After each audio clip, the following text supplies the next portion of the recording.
एक विशाल चांदी का अंडा अपार ऊर्जा से लबालब धीरे धीरे नीचे उतरा।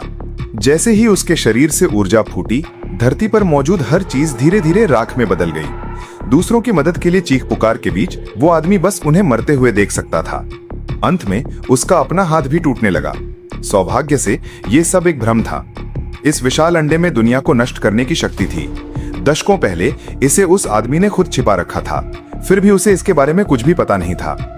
उस आदमी का नाम इवान था, जो एक स्किज़ोफ्रेनिक था। उसे अक्सर अजीबोगरीब सपने आते थे।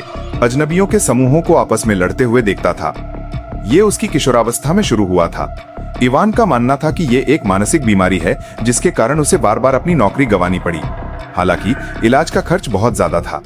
दवा लेने के लिए उसने अपनी याददाश्त का इस्तेमाल करके एक अविश्वसनीय रूप से तेज जापानी लंबी तलवार बनाई। फिर वो तलवार खरीदार के पास ले गया। खरीदार उस तेज और सुंदर तलवार को देखकर बहुत खुश हुआ। कई लोगों ने इवान का मजाक उड़ाया, क्योंकि ये पहली बार था जब उन्होंने किसी को सौदे के लिए ड्रग्स का इस्तेमाल करते देखा था। उनके पीछे खरीदार एक लंबे चाकू से खेल रहा था, लेकिन जब उसने अपनी पत्नी को इवान को घूरते देखा तो ईर्ष्या उमड़ पड़ी और उसने उसे अपनी बाहें फैलाने को कहा। इवान चौंक गया, लेकिन वो आदमी विनम्र नहीं था। उसने न केवल इवान को नजरअंदाज करने को कहा, बल्कि अपने आदमियों से बंदूकें भी उस पर तानने को कहा। जैसे ही खरीदार का चाकू घूमने वाला था, इवान ने जल्दी से हथियार उठाया, उस मोटे आदमी को एक ही वार में ढेर कर दिया और फिर चाकू खरीदार के गर्दन पर रख दिया। इस अचानक दृश्य ने सभी को भयभीत कर दिया और महिला तेजी से भाग गई। इवान खरीदार को बंधक बनाकर दरवाजे की ओर बढ़ा, गोलियां उठाई और भाग गया।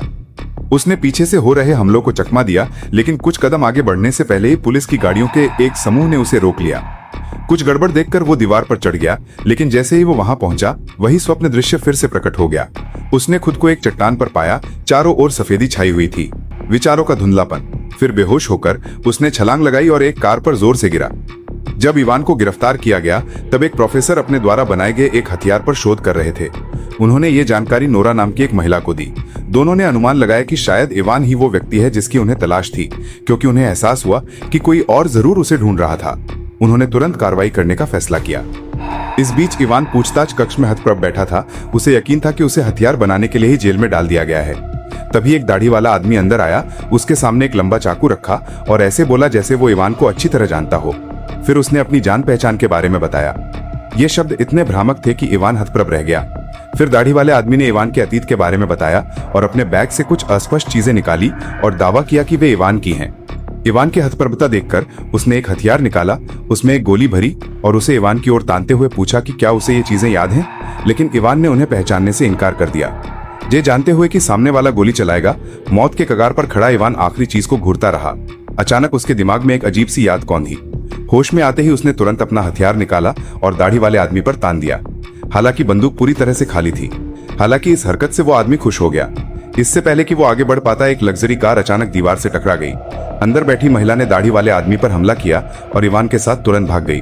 हालांकि दाढ़ी वाले आदमी ने तुरंत प्रतिक्रिया की, एक बख्तरबंद गाड़ी में सवार होकर उनका पीछा किया। दोनों ने पुलिस स्टेशन के अंदर पीछा किया, काफी नुकसान पहुंचाया और फिर सड़क पर भाग गए। पुलिस और दाढ़ी वाले आदमी दोनों उन्हें घूर रहे थे। तभी महिला ने अचानक एक बटन दबाया, जिससे स्टीयरिंग व्हील इवान की सीट पर आ गया। जैसे ही इवान गाड़ी चला रहा था, उसने अपना हथियार निकाला, जिससे एक विस्फोट हुआ और फिर वो तेजी से भाग गई। ये महिला नोरा थी, जिसने पहले प्रोफेसर से बात की थी। उसने इवान को बताया कि दाढ़ी वाले आदमी का नाम बाथर्स्ट है और इवान से वही सवाल पूछा जो उसने पूछा था। इवान को अब भी ऐसा लग रहा था कि वो सपना देख रहा है। फिर नोरा उसे एक गोदाम में ले गई, जहां एक प्राइवेट जेट खड़ा था। ये जानते हुए कि इवान उलझन में होगा, उसने उसे उत्तर बताने की पेशकश की। इवान के दिमाग में मौजूद टुकड़े उसके पिछले जन्म की यादें थीं। यही कारण था कि इवान लंबी तलवारें बना सकता था और उसके पास इतने सारे कौशल थे जो उसने अभी तक नहीं सीखे थे। ये सभी कौशल उसे अपनी स्मृति से विरासत में मिले थे। हालांकि इवान ने इस पर विश्वास करने से इनकार कर दिया, लेकिन ये सुनने के बाद कि प्लेन में चढ़ने के बाद उसे उत्तर मिल सकता है, उसने कोशिश करने का फैसला किया। इस बीच बाथर्स, जो इवान को खो चुका था, उसने अपनी महिला सहायक को तुरंत पता लगाने को कहा कि नोरा उसे कहां ले जा रही है। विमान में नोरा ने इवान को समझाया कि उनके जैसे लोगों को इन्फिनिट्स कहा जाता है। दुनिया भर में ऐसे 500 से भी कम लोग थे जो पिछले जन्मों की यादों के साथ पैदा हुए थे, और वे 2 गुटों में बटे हुए थे। एक था बाथर्स्ट के निहिलिस्ट, जिनका अंतिम लक्ष्य दुनिया को नष्ट करना था। दूसरे परसीवरर्स, मानवता की भलाई के लिए अपनी प्रतिभा का उपयोग करने पर अडिग थे। इवान सबसे प्रतिभाशाली था और उनका नेता था।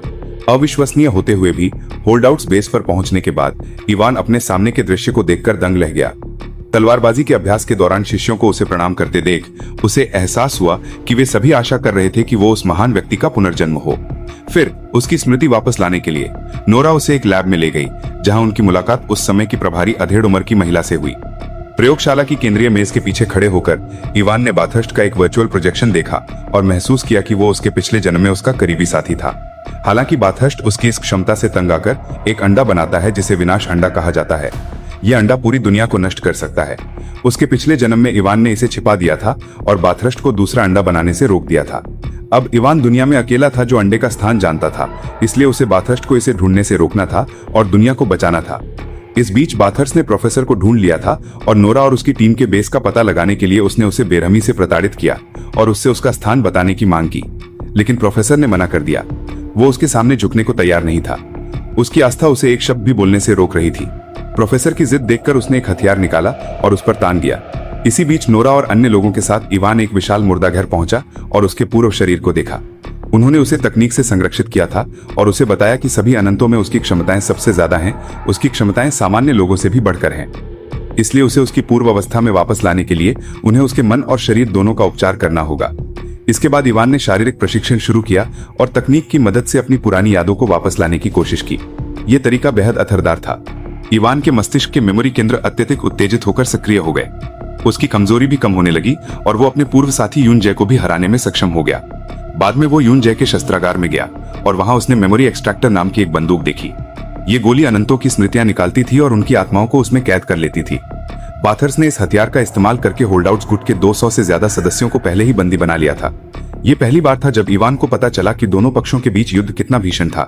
फिर उसने नोरा को ढूंढा और दीवार पर एक अजनबी आदमी के साथ उसकी तस्वीर देखी। ये आदमी वही दोस्त था जिसकी उसे याद थी, एबेल और नोरा का प्रेमी।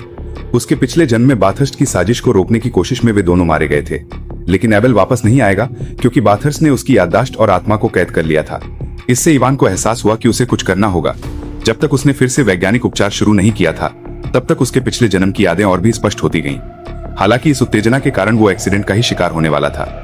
हालांकि इवान के दिमाग में लगी स्टील की प्लेट की वजह से इवान के विचार बंद हो गए थे। अब केवल क्राफ्ट्समैन नाम का एक आदमी ही इवान की मदद कर सकता था। दूसरी ओर बाथर्स ने प्रोफेसर की याददाश्त निकालने के लिए एक मेमोरी एक्सट्रैक्टर का इस्तेमाल किया और उसकी याददाश्त और आत्मा को कैद कर लिया। फिर उसने तुरंत उनकी याददाश्त के आधार पर होल्डआउट्स के बेस पर बड़ी संख्या में सैनिकों को भेज दिया। इवान और उसके आदमी क्राफ्ट्समैन को ढूंढने निकल पड़े।